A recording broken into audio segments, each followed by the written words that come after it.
जैन साथियों, आज से आप लोग के लिए हम क्लास 6 से लेकर 12 तक के लिए आपका लैंग्वेज का प्रैक्टिस सेट करवाएंगे, जिसमें आपका 30 क्वेश्चन शामिल रहेगा।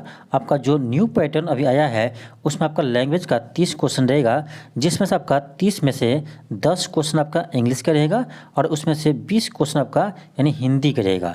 तो देखिए, इसमें से आपको यानी 30 मार्क में से आपका मात्र 9 नंबर आपको लाना है।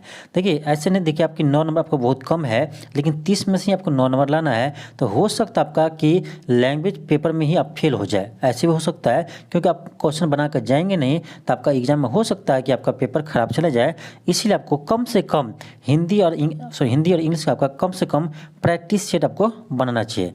आप पढ़िए मत, ठीक है, लेकिन कम से कम प्रैक्टिस सेट आप डेली एक बनाइए। इससे आपका क्या होगा, इससे भी आपको यानी लैंग्वेज पे भी आपको कमांड हो जाएगा और आप आसानी से पास हो जाएंगे। क्योंकि देखिए, आपका मान लीजिए 120 में से आपका मान लीजिए 90 भी आ जाता है, लेकिन आप लैंग्वेज में फेल हो जाते हैं तो आपका पेपर चेक नहीं होगा, यानी आपका क्वेश्चन पेपर चेक नहीं होगा। इसलिए कहते हैं आपका लैंग्वेज भी महत्वपूर्ण है। तो कम से कम आप डेली एक प्रैक्टिस सेट लगाइए, ठीक है। तो चलिए, हम आज से आपको हम प्रैक्टिस सेट स्टार्ट करते हैं लैंग्वेज का। या आपको हम डेली यह क्लास आपको मॉर्निंग में करवाएंगे, ठीक है। तो चलिए हम स्टार्ट करते हैं। क्वेश्चन आपका फर्स्ट है, क्वेश्चन है कि which is a part of classroom, यानी इनमें से कौन सा क्लासरूम का पार्ट है। ऑप्शन ए है कि ब्लैक बोर्ड, बिल्कुल सही है, ये आपका क्लासरूम का पार्ट है। बी है कि बेंच डेस्क, ये भी पार्ट है क्लासरूम का। और वॉल क्लॉक, ये भी है, दीवार घड़ी, ये भी आपका क्लासरूम का एक पार्ट है। तो इसका आंसर क्या होगा, आपका आंसर डी होगा, more than one of these, यानी इनमें से एक से अधिक। तो आपका ऑप्शन क्या होगा, डी होगा। ये क्वेश्चन आपका इस बार बीपीएससी में पूछा है, इसीलिए आपका इस तरह का क्वेश्चन सेट किया गया है, ठीक है। नेक्स्ट आपका क्वेश्चन सेकेंड है, क्वेश्चन है कि the angles are equal, the angles are equal, correct, consequently the side are equal. जब एंगल इक्वल है तो इसका साइड भी क्या होगा, इक्वल होगा। साइड आर क्या होगा, इक्वल होगा। तो आप देख लीजिए किस ऑप्शन में है, ऑप्शन नंबर ए में है, ऑप्शन नंबर ए में है। नेक्स्ट है क्वेश्चन थर्ड है, क्वेश्चन आपको इसमें बताना है कि इसका एंटो क्या होगा, इसका एंटो क्या होगा। क्वेश्चन है कि रिवेलन, इसका अर्थ होता है आपका यानी विद्रोह, क्या होता है, इसका हिंदी होता है आपका विद्रोह। तो इसका आपको उल्टा बताना है, तो इसका उल्टा क्या होगा, तो ये आपका हो जाएगा ऑप्शन नंबर सी हो जाएगा, लॉयल्टी। इसका अर्थ होता है निष्ठावान, क्या होता है, इसका अर्थ होता है निष्ठावान, ठीक है। ऑप्शन क्या होगा, सी होगा। नेक्स्ट आपका क्वेश्चन 4 है, क्वेश्चन है कि ऑल एज, इसका अर्थ क्या होता है, ये आपका एडम फ्रेज है, ठीक है, ये आपका एडम फ्रेज है। ऑल एज, इसका अर्थ होता है उत्साहपूर्वक देखना, इसका अर्थ होता है उत्साहपूर्वक देखना। अब चलिए इसका देखते हैं, इसका क्या अर्थ होगा। आपका हो जाएगा ऑप्शन नंबर ए हो जाएगा, वाचिंग एग्रेली, ऑप्शन आपका ए होगा। देखिए, आपका किसी सेंटेंस का यदि ये प्रोनाउंसिएशन में थोड़ा मिस्टेक होता है तो आप लोग थोड़ा मैनेज करके चलिएगा, क्योंकि देखिए मैं कोई आपका इंग्लिश का टीचर नहीं हूँ। आप देखते होंगे आपको हम ज़्यादातर आपको मैथ, साइंस और जीके जीएस करवाते हैं, लेकिन आप लोग के लिए यानी सुविधा के लिए हम आपको यानी लैंग्वेज का भी पेपर कोशिश करते हैं आपको करवाएंगे, जैसे आपको पिछले बार भी करवाए थे। तो हो सकता है किसी को प्रोनाउंसिएशन में थोड़ा मिस्टेक हो जाए, तो आप लोग थोड़ा इसको इग्नोर करके चलिएगा। देखिए, आप लोग के फायदे के लिए ये हम आपको करवाते हैं, ठीक है। देखिए, आपका क्वेश्चन क्या था, फॉर ऑल एज, इसका अर्थ होता है उत्साहपूर्वक देखना, तो इसका हो जाएगा ऑप्शन ए हो जाएगा, ठीक है। नेक्स्ट है क्वेश्चन 5 है, इसमें आपको इसका साइनो बताना है, ठीक है। कन्फ्यूजन, कन्फ्यूजन की हिंदी क्या होता है, कन्फ्यूजन की हिंदी होता है उलझन, क्या होता है, उलझन होता है। अब देखिए, उलझन का यानी आपको सेम मीनिंग बताना है, तो आपका हो जाएगा ऑप्शन बी हो जाएगा, कम्यूशन, क्या होगा, कम्यूशन होगा, ऑप्शन बी होगा। इसका हिंदी क्या होता है, इसका हिंदी होता है आपका हलचल, क्या होता है, हलचल होता है इसका हिंदी। तो ये आपका सेम मीनिंग है, ऑप्शन आपका बी हो जाएगा। नेक्स्ट आपका क्वेश्चन 6 है, क्वेश्चन 6 है, इसको आपको ट्रांसलेट करना है। क्वेश्चन है कि तुम स्कूल कब जाते हो, तुम स्कूल कब जाते हो। इसका हो जाएगा कि when do you go to school, क्या होगा, ऑप्शन सी होगा, when do you go to school. Next है क्वेश्चन 7 है, क्वेश्चन है कि लाइक अ केक वॉक, क्या है, कह रहा है लाइक अ केक वॉक। अब देख सकते हैं केक कितना ईजी रहता है, इसके वॉल को आसानी से आप तोड़ सकते हैं, तो इसका अर्थ होता है इजी टास्क, ठीक है। ये आपका एडम फ्रेज है, लाइक अ केक वॉक यानी इजी टास्क। ऑप्शन आपका ए हो जाएगा, यानी आसान, काफ़ी आसान, इजी टास्क।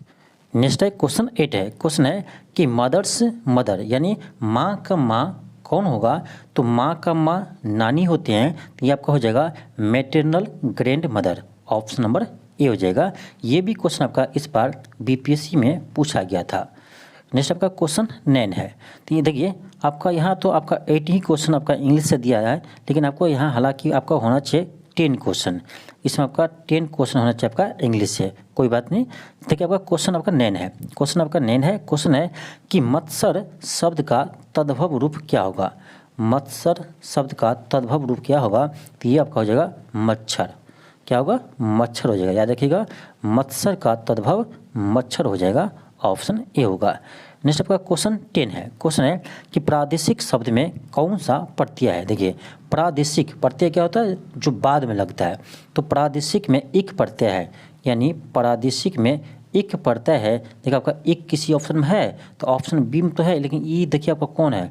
ये आपका हर्षी दीर्घ ई है ये, ठीक है। तो इक प्रत्यय आपका यानी बी नहीं होगा, ऑप्शन आपका ई होगा। प्रादेशिक में इक प्रत्यय है, ठीक है, तो ऑप्शन आपका ई हो जाएगा, इनमें से कोई नहीं। नेक्स्ट है क्वेश्चन 11 है। क्वेश्चन है कि पानी पारत को हाथ छुए नहीं, नैनन के जल से पग धोए। क्वेश्चन है पानी परत को हाथ छुए नहीं, नैनन के जल सो पग धोए। इस वाक्य में कौन सा अलंकार है? तो इस वाक्य में अतिशयोक्ति अलंकार है। ऑप्शन ए होगा। नेक्स्ट आपका क्वेश्चन 12 है। क्वेश्चन है कि गांव वालों ने मिलकर यह काम पूरा किया। इस वाक्य में मिलकर किस प्रकार के क्रिया विशेषण है? अब देखिए कह रहा है गाँव वालों ने मिलकर यह काम पूरा किया। तो जब भी मिलकर करते हैं तो यहाँ आपका आता है रीतिवाचक क्रिया विशेषण। आप कहीं कैसे पता करेंगे, पता चलेगा हमें कि रीतिवाचक है? तो ऐसे आप एग्जाम्पल कोई ले लीजिए। देखिए अभी आपका देखिए जैसे अभी छठ है, तो छठ देखिए आपका छठ में गाँव में घाट जो साफ करते हैं पूरे गाँव वाला मिलकर करते हैं, घाट बनाते हैं, तो यानी मिलकर करते हैं। तो ये क्या है? रीति रिवाज है, हम लोग का रीति है, मिलकर छठ मनाते हैं और मिलकर साफ करते हैं। तो ये इससे आप थोड़ा सा एग्जाम्पल लेकर आप समझ सकते हैं, ठीक है। जब आप ऐसे एग्जाम्पल लेंगे ना तो क्वेश्चन आपको आसानी से बन जाएगा। नेक्स्ट आपका क्वेश्चन 13 है। क्वेश्चन है कि जिस समास में पूर्व पद अवयव हो, जिस समास में पूर्व पद अवयव हो वह किस प्रकार का समास कहलाता है? तो यह अव्यवभाव समास कहलाते हैं। ये नाम से ही क्लियर है, ठीक, ऑप्शन सी होगा। नेक्स्ट आपका क्वेश्चन 14 है। क्वेश्चन है कि इनमें से कि विवत्स क्या है? विवत्स रस का अस्थायी भाव क्या है? सॉरी, क्वेश्चन है इनमें से कि विवत्स रस का अस्थायी भाव क्या है? तो इसका अर्थ होता है घृणा और जुगुप्सा। ऑप्शन आपका ए और बी और सी दोनों होगा, बी और सी दोनों होगा, इसलिए क्या होगा? डी होगा, उपयुक्त में से एक से अधिक। नेक्स्ट आपका क्वेश्चन 15 है। क्वेश्चन कर रहा है कि इनमें से किन वर्णों को व्यंजन कहा जाता है? किन वर्णों को व्यंजन कहा जाता है? तो जिन वर्णों के उच्चारण में स्वर वर्णों की सहायता से किया जाए, यानी जिन वर्णों का उच्चारण स्वर वर्णों की सहायता से किया जाए उसे हम व्यंजन वर्ण कहते हैं। तो याद रखिएगा, जिन वर्णों का उच्चारण स्वर वर्णों की सहायता से किया जाए उसे हम व्यंजन वर्ण कहते हैं। नेक्स्ट आपका क्वेश्चन 16 है। क्वेश्चन कर रहा है इनमें से कौन सा व्यंजन उष्ण व्यंजन है? कौन सा व्यंजन उष्ण व्यंजन है? देखिए उष्ण व्यंजन आपका ये है तालव्स, मूर्धन्य, दंश और ह। ये सब क्या है? ये आपका चारों क्या है? ये आपका उष्ण व्यंजन है। तो याद रखिएगा तालव्स, मूर्धन्य, दंश, ह, ये उष्ण व्यंजन है। तो आपका देखिए तालव्स, मूर्धन्य, दंश है और आपका ह है, तो आपका ए और सी दोनों सी है, इसलिए क्या होगा? डी होगा, उपयुक्त में से एक से अधिक। नेक्स्ट आपका क्वेश्चन 17 है। क्वेश्चन कर रहा है कि इनमें से उर्दू के उपसर्ग से बना शब्द कौन सा है? उर्दू के उपसर्ग से बना शब्द कौन सा है? तो ये है खुशबू। देखिए खुश जो है ये आपका एक उर्दू वर्ड है, ठीक है। खुश जो है ये एक उर्दू वर्ड है, तो इससे जो भी बनेगा ये आपका क्या बनेगा? उर्दू से बना उपसर्ग होगा। तो खुशबू हो गया क्या आपका? ये उर्दू से बना उपसर्ग है खुशबू, ठीक है। सॉरी, उर्दू उपसर्ग से बना शब्द है, उर्दू उपसर्ग से बना एक शब्द है खुशबू। नेक्स्ट आपका क्वेश्चन 18 है। क्वेश्चन कर रहा है कि अभिषेक का संधि विच्छेद क्या होगा? तो अभिषेक का संधि विच्छेद होगा अभिजोड़ सेक। ऑप्शन नंबर ए होगा, ठीक है, ऑप्शन नंबर ए होगा। ठीक है, तलफ से मूर्धन्य दंश होगा, यहाँ पर क्या है? दंश है, ध्यान दीजिए, जबकि यहाँ पर क्या है? आपका मूर्धन्य है, तो यहाँ ध्यान दीजिए अभी जोड़ सेक होगा, ऑप्शन ए होगा। नेक्स्ट होगा आपका क्वेश्चन 19 है। क्वेश्चन कह रहा है कि मेरी बहन 10वीं कक्षा में पढ़ती है। इस वाक्य में 10वीं शब्द कौन सा विशेषण है। अब दिख रहा है 10वीं कौन सा विशेषण है, तो 10वीं ये क्या है, ये संख्यावाचक है।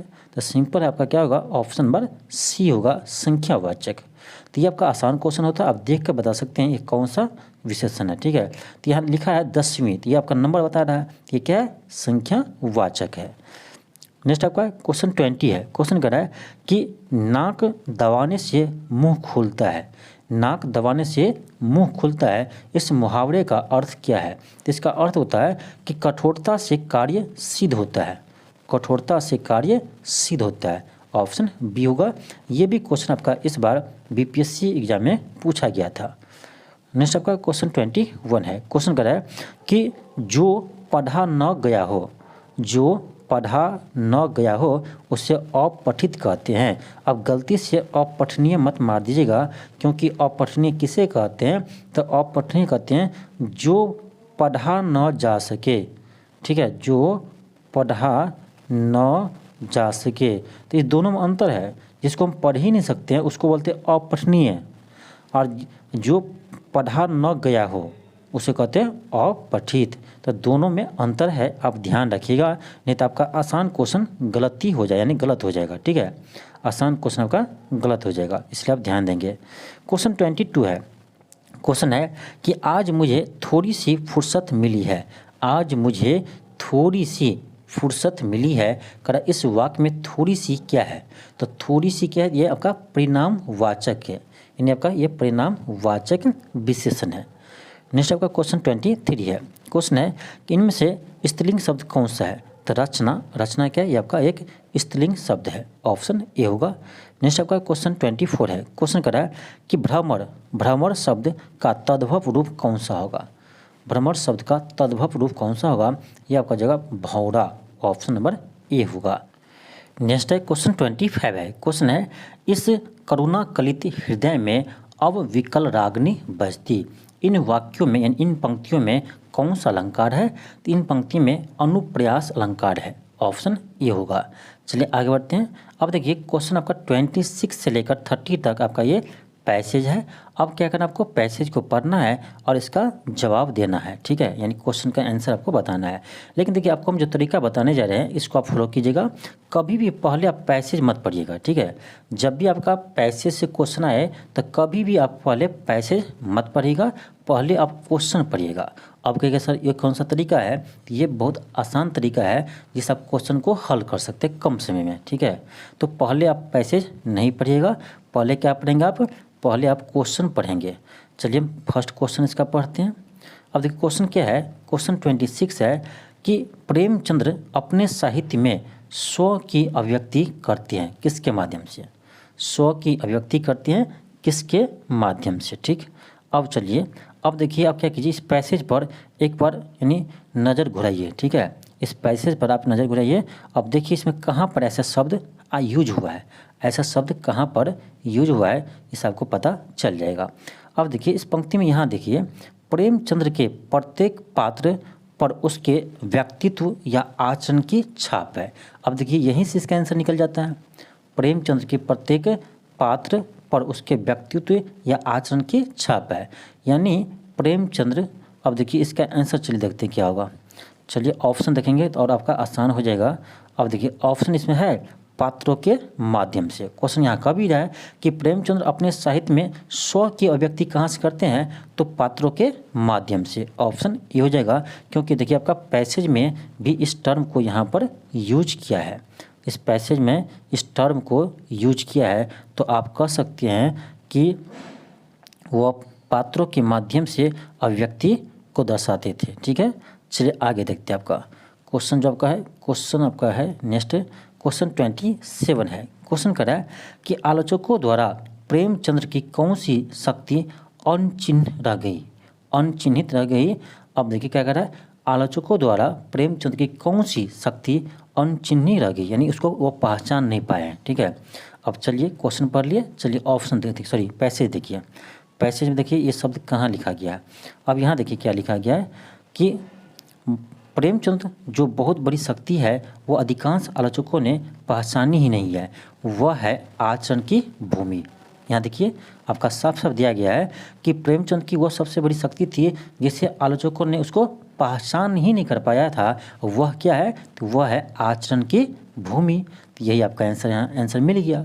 तो ऐसे जब आप पैसेज बनाएंगे, पहले क्वेश्चन पढ़ेंगे, फिर इसके यानी क्वेश्चन के अकॉर्डिंग पैसेज को देखेंगे, ठीक है, तो आपको तुरंत क्वेश्चन बन जाएगा। क्या होगा इसका आंसर? इसका आंसर होगा आपका ऑप्शन बी होगा आचरण की। तो कितना आसान से क्वेश्चन बन जाता है आसानी से।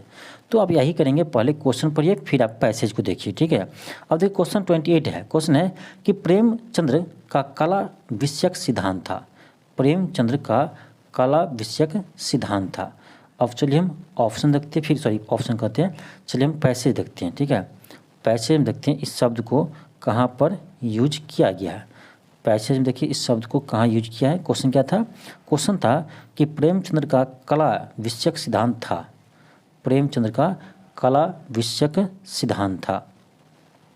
अब यहाँ देखिए क्वेश्चन, यहाँ देखिए, जिस कलाकार की कलम से एक भी अनैतिक वाक्य नहीं निकला, अनैतिक वाक्य नहीं निकला, दैहिक आवेश का एक भी स्वप्न नहीं उभरा। अब देखिए यहीं से आपका क्वेश्चन का आंसर मिल गया, ठीक है, यहीं से आपका क्वेश्चन का मिल गया। यानी क्वेश्चन क्या था? आलोचकों द्वारा, ये नहीं आपका होगा, क्वेश्चन 28 था ना, कि प्रेमचंद का कला विषयक सिद्धांत क्या था? तो ये था कला के नैतिकता के लिए। यहाँ पर आपको देख लिया ना कि अनैतिक बात वो नहीं करते थे, यानी वो नैतिक बात करते थे। तो ऑप्शन क्या होगा? ऑप्शन बी हो जाएगा, कला नैतिकता के लिए। नेक्स्ट आपका क्वेश्चन 29 है। क्वेश्चन है कि प्रेमचंद्र की कथा के पात्रों में किसकी छाप रहती है? किसकी छाप रहती है? देखिए ऑप्शन ए है धन दौलत, ये तो आप ऐसे भी छांट सकते हैं, शिक्षा इसको भी छांट सकते हैं। ऑप्शन सी हो जाएगा व्यक्तित्व एवं आचरण की, क्योंकि इसे हम पहले देखे हैं कि वो व्यक्तित्व और आचरण की बात करते हैं। तो ये इस क्वेश्चन को आप बिना पैसेज को देखे भी आंसर आप बता सकते हैं, ठीक है। क्वेश्चन आपका 30 है। देखिए क्वेश्चन है कि प्रेमचंद्र किसके कलाकार हैं? प्रेमचंद्र किसके कलाकार है? क्या धर्म के है? नहीं। विज्ञान का है? नहीं। ये नीति के कलाकार है। इसको भी आप बिना पैसेज देखे क्वेश्चन को बना सकते थे, ठीक। तो ऑप्शन क्या होगा? ऑप्शन ए होगा। तो ये था आपका 30 क्वेश्चन का आपका जो न्यू प्रैक्टिस सेट है आपका, यानी लैंग्वेज का। तो ये आपका फर्स्ट प्रैक्टिस सेट था। आप लोग इस वीडियो को देखने के बाद आप लोग बताइएगा यह वीडियो आपको कैसे लगा। यदि आपको यह रेगुलर वीडियो चाहिए तो आप लोग कमेंट बॉक्स में हाँ ज़रूर लिखिएगा, ठीक है। तो चलिए आज के लिए इतना ही। थैंक यू, धन्यवाद। मिलते हैं आपको नेक्स्ट वीडियो में।